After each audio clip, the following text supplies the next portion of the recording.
Hi gardeners, this is Brandy, the Suburban Gardenista, and I'm here today with your garden trivia question for this week. And your question for today is, when making maple syrup, how much sap do I need to make 1 part maple syrup?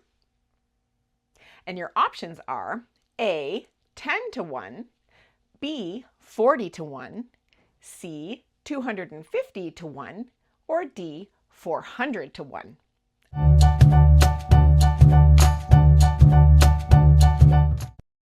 Do you know how much sap is needed to make maple syrup? The correct answer is B, 40 to 1.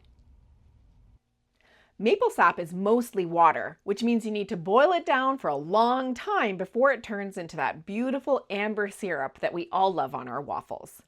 Although the 40 to 1 rule is a good estimate for how much sap you may need, it's actually quite variable and can be influenced by many things, like tree canopy size, soil conditions, the tree's health, water availability, and the time of year. Ultimately, you need a lot of sap to make a little bit of syrup, but it's well worth it in the end when that beautiful, delicious syrup hits your taste buds. Thanks so much for playing. Make sure to leave a comment below if you got the answer right. If you like this video, please give me a thumbs up and consider subscribing for more garden trivia and lots of other gardening adventures along the way. Thanks again and happy gardening!